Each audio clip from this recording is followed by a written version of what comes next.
Chapter V: The Avenging Angels. All night their course lay through intricate defiles and over irregular and rock-strewn paths.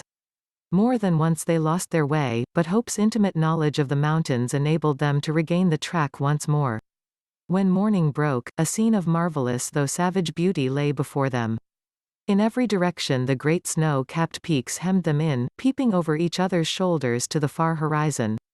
So steep were the rocky banks on either side of them, that the larch and the pine seemed to be suspended over their heads, and to need only a gust of wind to come hurtling down upon them. Nor was the fear entirely an illusion, for the barren valley was thickly strewn with trees and boulders which had fallen in a similar manner. Even as they passed, a great rock came thundering down with a hoarse rattle which woke the echoes in the silent gorges, and startled the weary horses into a gallop. As the sun rose slowly above the eastern horizon, the caps of the great mountains lit up one after the other, like lamps at a festival, until they were all ruddy and glowing. The magnificent spectacle cheered the hearts of the three fugitives and gave them fresh energy. At a wild torrent which swept out of a ravine they called a halt and watered their horses, while they partook of a hasty breakfast. Lucy and her father would fain have rested longer, but Jefferson Hope was inexorable. "They will be upon our track by this time," he said. "Everything depends upon our speed. Once safe in Carson we may rest for the remainder of our lives." During the whole of that day they struggled on through the defiles, and by evening they calculated that they were more than 30 miles from their enemies. At night time they chose the base of a beetling crag, where the rocks offered some protection from the chill wind, and there huddled together for warmth, they enjoyed a few hours' sleep. Before daybreak, however, they were up and on their way once more. They had seen no signs of any pursuers, and Jefferson Hope began to think that they were fairly out of the reach of the terrible organization whose enmity they had incurred. He little knew how far that iron grasp could reach, or how soon it was to close upon them and crush them. About the middle of the second day of their flight their scanty store of provisions began to run out. This gave the hunter little uneasiness, however, for there was game to be had among the mountains, and he had frequently before had to depend upon his rifle for the needs of life. Choosing a sheltered nook, he piled together a few dried branches and made a blazing fire, at which his companions might warm themselves, for they were now nearly 5,000 feet above the sea level, and the air was bitter and keen. Having tethered the horses, and bade Lucy adieu, he threw his gun over his shoulder, and set out in search of whatever chance might throw in his way. Looking back he saw the old man and the young girl crouching over the blazing fire, while the three animals stood motionless in the background. Then the intervening rocks hid them from his view. He walked for a couple of miles through one ravine after another without success, though from the marks upon the bark of the trees, and other indications, he judged that there were numerous bears in the vicinity. At last, after 2 or 3 hours' fruitless search, he was thinking of turning back in despair, when casting his eyes upwards he saw a sight which sent a thrill of pleasure through his heart. On the edge of a jutting pinnacle, 300 or 400 feet above him, there stood a creature somewhat resembling a sheep in appearance, but armed with a pair of gigantic horns. The big horn, for so it is called, was acting, probably, as a guardian over a flock which were invisible to the hunter, but fortunately it was heading in the opposite direction, and had not perceived him. Lying on his face, he rested his rifle upon a rock, and took a long and steady aim before drawing the trigger. The animal sprang into the air, tottered for a moment upon the edge of the precipice, and then came crashing down into the valley beneath. The creature was too unwieldy to lift, so the hunter contented himself with cutting away one haunch and part of the flank. With this trophy over his shoulder, he hastened to retrace his steps, for the evening was already drawing in. He had hardly started, however, before he realized the difficulty which faced him. In his eagerness he had wandered far past the ravines which were known to him, and it was no easy matter to pick out the path which he had taken. The valley in which he found himself divided and subdivided into many gorges, which were so like each other that it was impossible to distinguish one from the other. He followed one for a mile or more until he came to a mountain torrent which he was sure that he had never seen before. Convinced that he had taken the wrong turn, he tried another, but with the same result. Night was coming on rapidly, and it was almost dark before he at last found himself in a defile which was familiar to him. Even then it was no easy matter to keep to the right track, for the moon had not yet risen, and the high cliffs on either side made the obscurity more profound. Weighed down with his burden, and weary from his exertions, he stumbled along, keeping up his heart by the reflection that every step brought him nearer to Lucy, and that he carried with him enough to ensure them food for the remainder of their journey. He had now come to the mouth of the very defile in which he had left them. Even in the darkness he could recognize the outline of the cliffs which bounded it. They must, he reflected, be awaiting him anxiously, for he had been absent nearly 5 hours. In the gladness of his heart he put his hands to his mouth and made the glen re-echo to a loud halloo as a signal that he was coming. He paused and listened for an answer. None came save his own cry, which clattered up the dreary silent ravines, and was borne back to his ears in countless repetitions. Again he shouted, even louder than before, and again no whisper came back from the friends whom he had left such a short time ago. A vague, nameless dread came over him, and he hurried onwards frantically, dropping the precious food in his agitation. When he turned the corner, he came full in sight of the spot where the fire had been lit. There was still a glowing pile of wood ashes there, but it had evidently not been tended since his departure. The same dead silence still reigned all round. With his fears all changed to convictions, he hurried on. There was no living creature near the remains of the fire, animals, man, maiden, all were gone. It was only too clear that some sudden and terrible disaster had occurred during his absence, a disaster which had embraced them all, and yet had left no traces behind it. Bewildered and stunned by this blow, Jefferson Hope felt his head spin round, and had to lean upon his rifle to save himself from falling. He was essentially a man of action, however, and speedily recovered from his temporary impotence.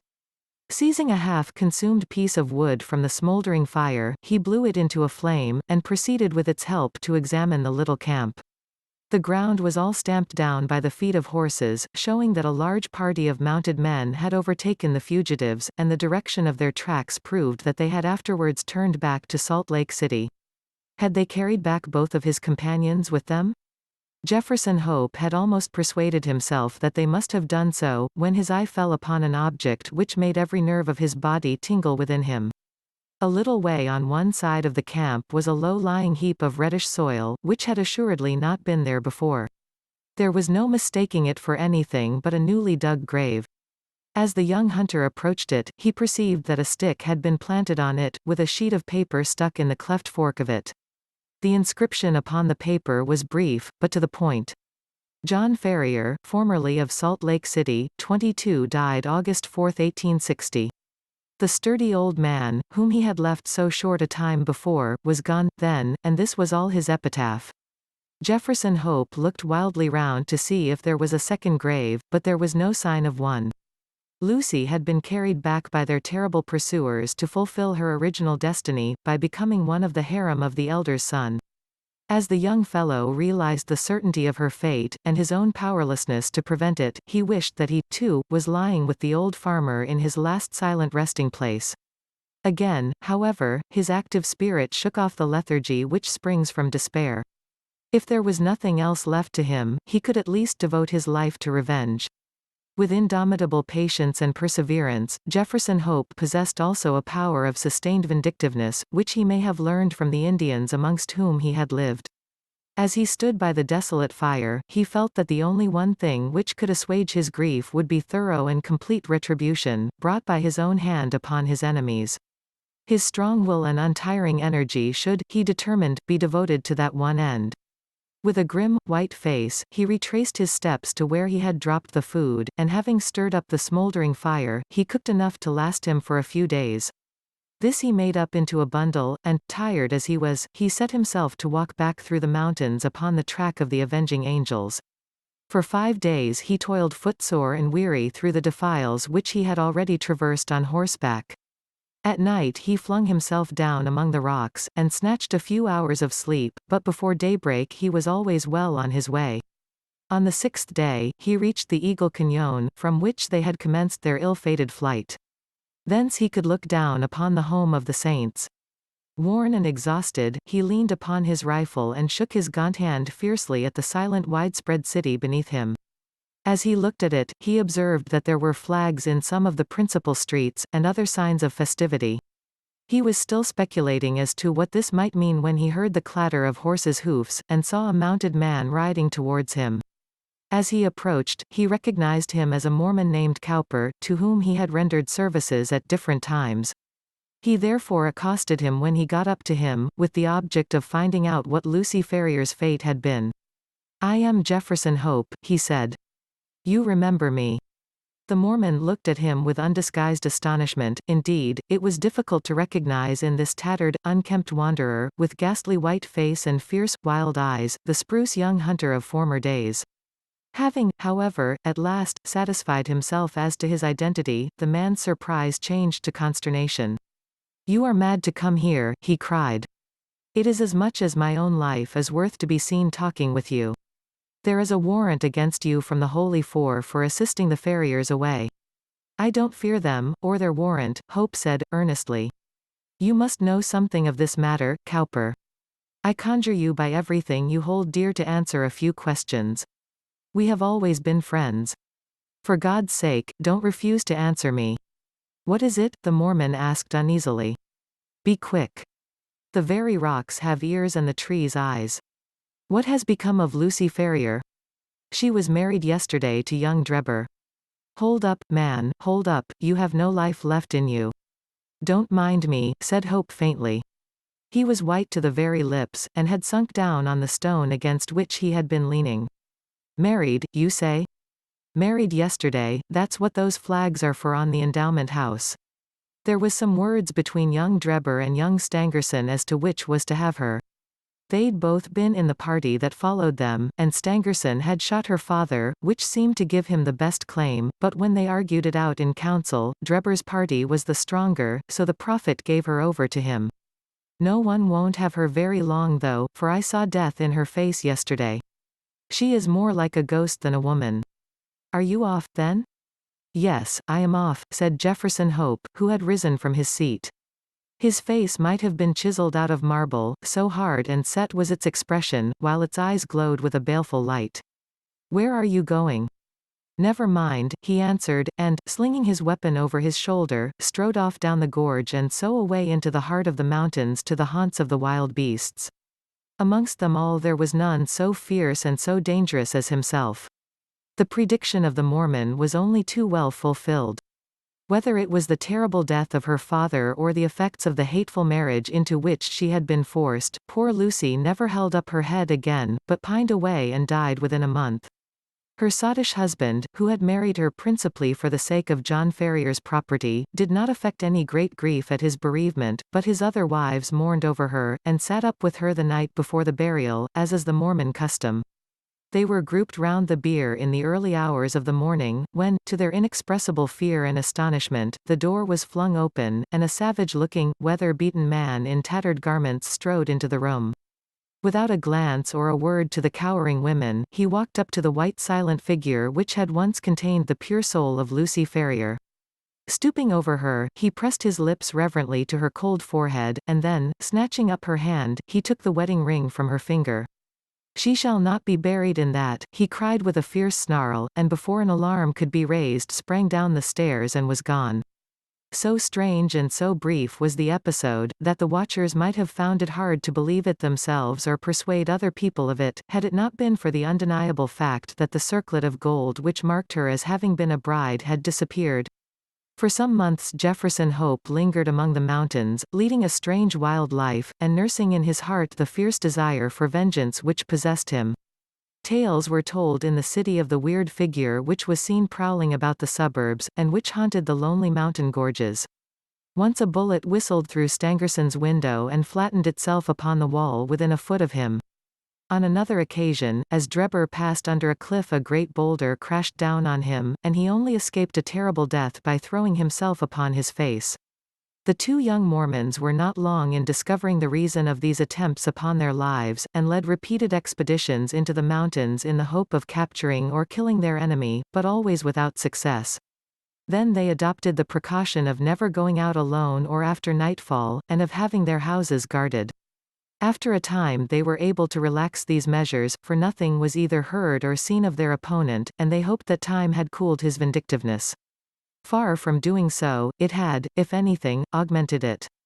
The hunter's mind was of a hard, unyielding nature, and the predominant idea of revenge had taken such complete possession of it that there was no room for any other emotion.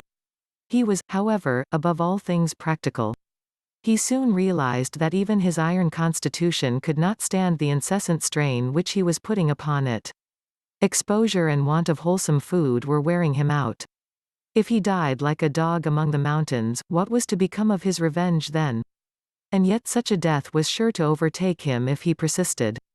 He felt that that was to play his enemy's game, so he reluctantly returned to the old Nevada mines, there to recruit his health and to amass money enough to allow him to pursue his object without privation. His intention had been to be absent a year at the most, but a combination of unforeseen circumstances prevented his leaving the mines for nearly 5. At the end of that time, however, his memory of his wrongs and his craving for revenge were quite as keen as on that memorable night when he had stood by John Ferrier's grave. Disguised, and under an assumed name, he returned to Salt Lake City, careless what became of his own life, as long as he obtained what he knew to be justice. There he found evil tidings awaiting him.